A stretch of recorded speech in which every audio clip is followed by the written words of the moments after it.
अंदर पूरी तरह से अराजकता का माहौल है। भू माफिया किस तरह से हावी है। अभी जन कल्याण संवाद में आपने देखा है कि ये स्वर्गीय बीना देवी के पुत्र अमित कुमार जो कर्नाटक में इंजीनियर हैं, उसकी मां को जमीन को लेकर के किस तरह से टॉर्चर करके मार दिया। इनको भी धमका रहा है कि अपराधी से मत भिड़ो, जान मार देगा, निकल जाओ तुम यहां से बेच करके। और ये कहीं न कहीं भू माफिया पुलिस के भ्रष्ट पदाधिकारी का एक बड़ा गठजोड़ है और अंचल का भी कर्मचारी और संबंधित पदाधिकारी की भी उसकी मिली भगत है, जिसके कारण इस तरह की घटना घटित होता है। अभी हम लोगों ने एसएसपी से भी बात की है, उनके भी संज्ञान में है, ये लोग डरे सहमे हैं। दूसरा, उसी तरह से एक केदार पासवान है घोसवरी थाना के, उनके भाई की भी हत्या कर दिया है और इनको भी धमकी दे रहा है और लोग एक्शन नहीं ले रहे हैं। एक मुंगेर खड़गपुर के भूमाफिया द्वारा जमीन पर कब्जा और परिवार के सदस्य की हत्या।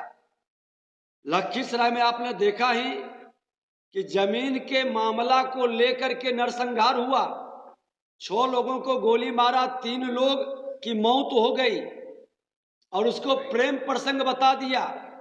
और हद तो तब हो गई जब वहां के मुख्य अभियुक्त जब पूरा प्रेशर पड़ने लगा, डीजीपी साहब और मुख्यमंत्री को हमने खुद पत्र लिख के दिया, हमारी एक विधायकों की टीम जाके मिली, तो जब प्रेशर पड़ा तो लगता है कि मुख्य अभियुक्त लखीसराय के अंदर ही कहीं था, टहलते हुए आकर के आज समर्पण करता है और एसपी अपने कक्ष में बुला करके पूरी बात उसे समझाता है और वो जो रटा रटाया शब्द बोल रहा है। धिक्कार है ऐसे प्रशासन को कि आज बालू माफिया के द्वारा जमुई में हत्या हो और वो आके आज समर्पण करे, लखीसराय में नरसंहार हो वो आकर के आज समर्पण करे, इसी तरह के गोपालगंज में पुजारी की हत्या हो जमीन मामला को लेकर के और वो आज समर्पण करे। आखिर पुलिस इतना निकम्मा और अकर्मण्य कैसे हो गया? ये अपराधी को क्यों नहीं पकड़ पा रहा है? अपराधी को इतना अवसर क्यों दे रहा है कि वो आज समर्पण आकर के करे, मामले को कमजोर करे, केस को हल्का करे और निकलने की रास्ता उसकी बन जाए? ये पूरी तरह से कहीं न कहीं सत्ता संरक्षित ये भूमाफियाओं का बड़ा खेल है। गोपालगंज में आपने देखा था आशुतोष शाही का, उनके 2 अंगरक्षकों के साथ भूमाफिया का ही खेल है जो सत्ता से जुड़ा था। मधेपुरा में सकरपुरा ग्राम में भूमाफिया द्वारा एक ही परिवार के 3 सदस्यों की हत्या, अभी 2 दिन पहले हमने गया था, और पूरे परिवार को इसलिए मार दिया कि उसका 16 कट्ठा जमीन रोड के किनारे है, वो जमीन पर उसका कब्जा हो जाए, कोई गवाह देने वाला न रहे। और हद तो तब हो गई जब वहां के आईजी लांडे साहब से हमारी बात हुई कि जो आई विटनेस उसका विधवा का पति मारा गया, वो विधवा भाग करके बाड़ी में छुप गया था और वो कह रही है सबके सामने, प्रेस मीडिया के लोग कई लोग थे और उसका आई विटनेस का वक्तव्य तक दर्ज नहीं किया गया। कैसे मामला को भूमाफिया के प्रभाव में थाना मामला को बदल देता है। अभी एक व्यक्ति ने भागलपुर का मामला में कहा कि एक सर्जेंट की पीट कर मौत हो गई, बैठे हुए परिवार है, कह रहा है कि वो आत्महत्या कर लिया।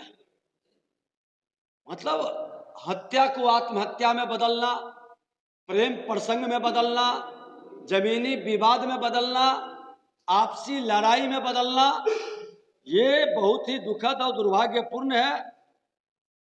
भोजपुर में भी भूमाफिया द्वारा हत्या, जमुई जिले के नगर परिषद वार्ड नंबर 11 में भूमाफिया अभय सिंह की हत्या, फिर जमुई का है इंद्रदेव रावत की हत्या, उसमें भी हम लोग गए हुए हैं। दोनों जगह नालंदा जिला के कोरथू ग्राम सुधीर यादव की हत्या भूमाफिया द्वारा, नालंदा जिला के ही मोरा तालाब निवासी सुनील सिंह की हत्या होटल के जमीन के लिए, समस्तीपुर के दलसिंह सराय में भूमाफिया द्वारा गोविंद राय की हत्या। इस महागठबंधन की सरकार में बालू माफिया का तो साम्राज्य चल रहा था, अब दारू माफिया का साम्राज्य अनाप शनाप पैसा कमाया है। और ये बालू दारू माफिया के लोग जमीन माफियागिरी के साथ जमीन पर कब्जा, जो जमीन को वो खरीदना चाहता है उसमें लफड़ा खड़ा करना, पदाधिकारियों के द्वारा झमेला पैदा करना और थाना के प्रभाव से मिली भगत से उस पर कब्जा का खेल बनाना, ये दुखद दुर्भाग्यपूर्ण है। ये तमाम मामले को सरकार एक स्पेशल ट्रिब्यूनल बनाया, आज उसके अंदर इतना न्याय में लंगदी होता है, इतना समय लगता है। घोषणा तो कर दिए कि थाना में सीओ और थाना प्रभारी देखेगा, डीसी एलआर और एसडीओ, लेकिन सच्चाई है कि समय पर न्याय नहीं मिलता है।